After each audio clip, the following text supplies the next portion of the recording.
Okay, folks, welcome to Best Stock Charts for the coming week. This is where I review the charts that we're watching as we proceed into the new trading week as potential longs. I don't have any short setups so far for next week.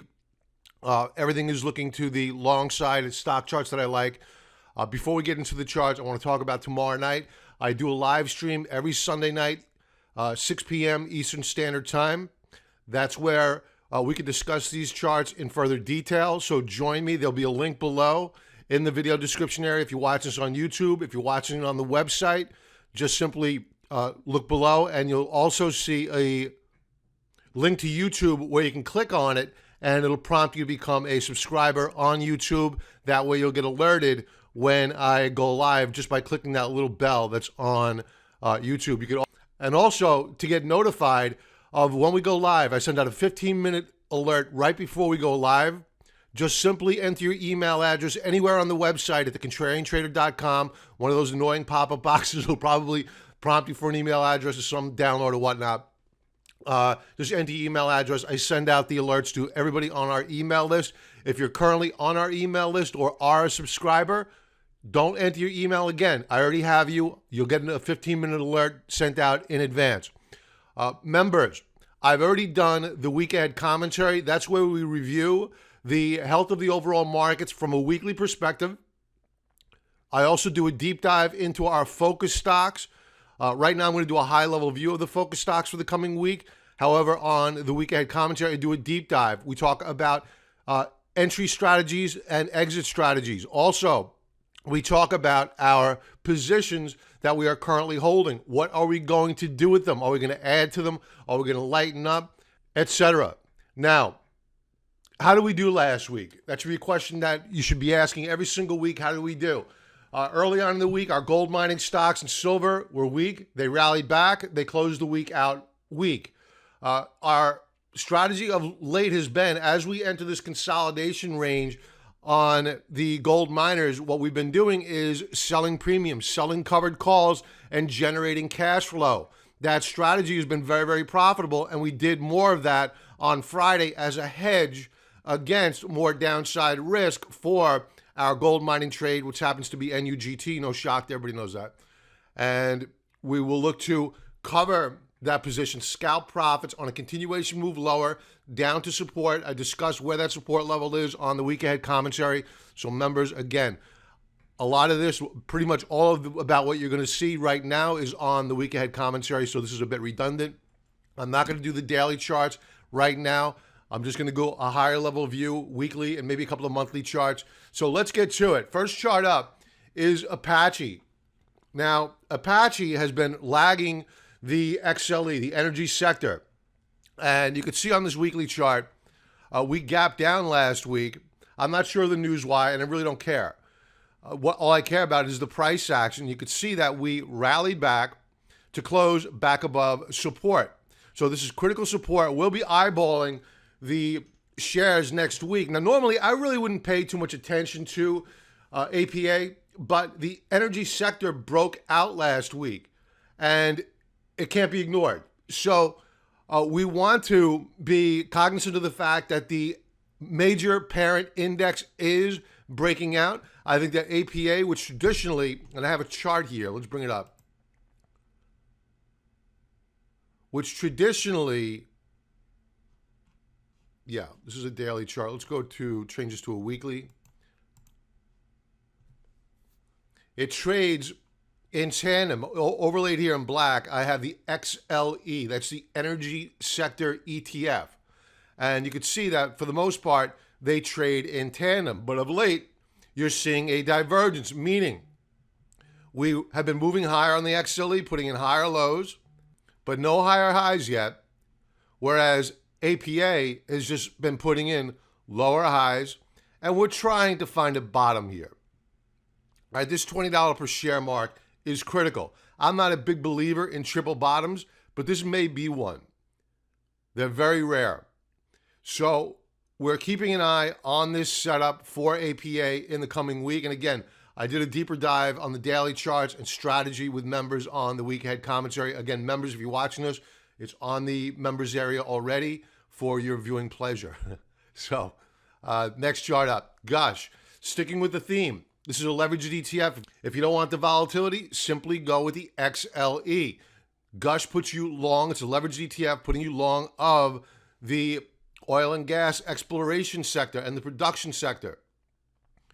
Higher lows and RSI. Again, this is a weekly chart. Higher lows and RSI looking good. Stokes higher lows. However, we continue to press lower on price. But last week, what we saw was a beautiful bullish key reversal bar. Now, why wouldn't I say go jumping in on Monday morning with both feet trying to buy these shares? One, we remain in a downtrend. Weak stocks tend to get weaker. Two, we, yes, had a bullish key reversal bar. We closed at the highs of the week, exactly what you want to see. However, we were stopped dead right at resistance. So that's the reason why I'm saying be careful moving into the coming week. While we have a bullish setup in front of us and we could quite possibly have seen a bottom here, we're keeping an open mind. And members, again, I did go over the daily charts on the week ahead commentary. Again, posted in the members area. The next chart up, DAVA. Now, this is an interesting chart. I like the daily chart better than I like the weekly chart, but something positive happened here last week in that what we did is we pulled back. We didn't put in a new weekly high. That's a bearish thing. In fact, I want to update this. What we did last week was we pulled back and we retested not one support level, but two. The first primary one, the real critical one, was this rising lower band of the uptrend channel. The second was this support level here. And we reversed. We didn't close positive, but this is bullish price action. You saw the same here the prior week. So we've retested this support level at 45 twice. It's held. Good stuff. I like the daily chart setup. I've already discussed strategy with members. Again, it's on the members, the week ahead commentary video. The next chart up, CHUY, weekly chart. We have our Stokes, which are rising. RSI continues to rise. A little bit stalling action last week, but we were down in the week. No shock there. All right, so the trend is still up. We're consolidating. We pulled back last week. We retested support at $28 per share. It held. We rallied back. Couldn't close positive. That's okay. The better looking chart is on a daily chart, a daily breakout, a continuation pattern setting up. I discussed that with members, so members go check that out. This is another stock we're watching going into the new trading week. Volume last week was very light, exactly what you want to see. So this is not institutional selling. MACD histogram still looks good. So the path of least resistance for CHUY still looks good, but you do have overhead supply here. Allow the shares to come to you. Wait for that setup. We know the setup on a daily chart is either going to be a triangle formation or a bull flag setup. And we're looking for a breakout above that upper band of resistance, and we'll be looking to buy the shares. Next chart up, KRMD, Repro Medical Center. Love this weekly setup. Nice bullish key reversal week last week. Look at these Stokes. A double bottom setup well above prior lows, hooking up. Outstanding volume. Beautiful up volume bars. You saw it back here, here. 2 weeks back to back, above average volume. These shares are being accumulated by institutions. They are in high demand. These shares, in all probability, are going higher. Again, members, I discussed the strategy going into the new trading week. And in fact, I'll show you. Here's the watch list for the new coming week. And I'll have all these entry points here and exit points populated by tomorrow. So members, go check that out. Moving on to the banks. The banks had a stellar week last week. They struggled early on last week. However, they rallied to close higher in the week by a 0.25 percentage point. They retested not one support level, but two. Good stuff here. And the daily chart looks like a good setup as well. I discussed that with members. Individual names, Goldman Sachs weekly chart. We broke out back here in November, breaking out with higher lows and higher highs. Last week, a pullback and a retest of the breakout point. We were in a long-term triangle formation. Last week, bullish key reversal bar, closing at the highs of the week and, for that matter, the highs of the year. And it looks as though Goldman, in all probability, will be moving higher. This is one of my favorites for the coming week. The next chart up, MJ. This is the Alternative Harvest ETF. I think that we are bottoming here. Stokes are like a coiled spring. You can see back here, the week of November the 18th, a ton of volatility. When you see a ton of volatility at the lows of a trading range or the highs of a trading range, you know that you probably have a lot of indecision out there. And since that point in time, we have stopped putting in new lower lows. We've been consolidating. And what we're looking for is a breakout. And I'm also looking on a daily chart. We have a setup there as well. I discussed that with members, a possible setup that I'm interested in. And I'll talk about volume on a weekly basis. It continues to decline. So more and more data filtering in here, which would imply that we could quite possibly be putting in a bottom on MJ. Yang, this puts you short of China. Now, this was a great setup early on in the week, but I waited until the end of the week to see how we would close, and we did not close well. We were breaking out early on, but then we began to slowly pull back off the highs of the week, and I said, you know what? I want to see how we close out the week. If we close at the highs of the week, that's bullish stuff. If we close off the highs of the week, we're going to avoid.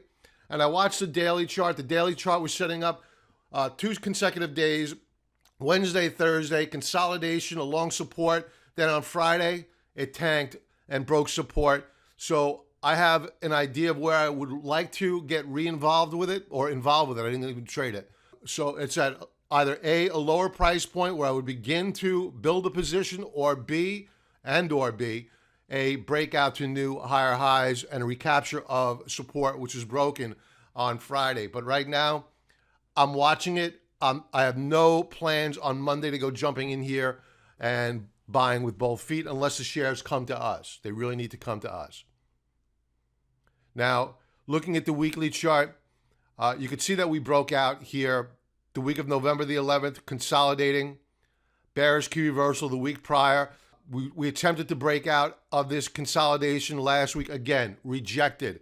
And it's all because of that jobs data, which the next chart up, BRZU, monthly chart. BRZU is setting up for a long-term breakout. I don't want to buy international funds or global funds with mainland China in them. I want to avoid them. That's why I'm looking at BRZU. This is Brazil. It puts you long in Brazil. If you like commodities, you think oil is moving up higher, you need to be an owner of BRZU or something that's less volatile. Vietnam is another ETF that we're looking at. I'm going to go to that chart in a moment. They're beneficiaries of mid-sized companies leaving China, changing up the supply chain, and they're moving to Vietnam. So sticking with BRZU, monthly chart. So far this month, very early, a lot could happen here. Bullish key reversal month. Stokes are rising, higher lows, higher highs. And RSI has broken out on a monthly basis. Huge stuff. Weekly chart. RSI, higher lows, no breakout yet. Stokes, higher lows.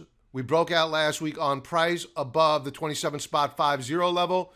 We have resistance immediately above at the 32.50 level. I'm not going to go hoping that these shares break out. I'd rather wait for the breakout to occur and then buy the fact. Okay? So we'll build on a breakout on BRZU, not before then. So members, more to come. I send out trade alerts on when we enter a trade, when we add to a trade, when we exit a trade. The next chart up, VNM, Van Eck Vectors Vietnam Fund. And overall, a nice setup here. I love the retest of not one support level, but 2 last week. The only caveat, the fly in the ointment here for me anyways, I'm a big believer in avoiding stocks, ETFs that have both lines on Stokes trending down below the 50 mark. And we're going to have that next week. We already have the fast line down below that level. And usually when you see that, rallies tend to fade. But this setup is so attractive from a risk-reward perspective, I may have to ignore this, assuming that we hold this support level. Now, if we make new weekly lows, we'll avoid. Down volume is declining. Good stuff. And again, I went over all of these symbols in greater detail using not just the weekly charts and the monthly charts, but daily charts as well, discussing how and when we want to buy these shares. What are our price targets? They'll be populated in the members area under watch stocks by tomorrow evening. And that is it for best stock charts for this week, folks. Don't forget, tomorrow night, join us live on YouTube. If you're not currently on an email list, get alerted 15 minutes prior to us going live. Enter your email address anywhere on the website. Also, if you're watching this on YouTube, simply click that subscribe button, click on that bell button, and you'll get notified of when we go live. Everybody enjoy the remainder of your weekend and have a profitable trading week. And hopefully I'll see you tomorrow night being Sunday. Have a great night and be well. 6 p.m. Eastern Standard Time. Come with questions. Have a great night.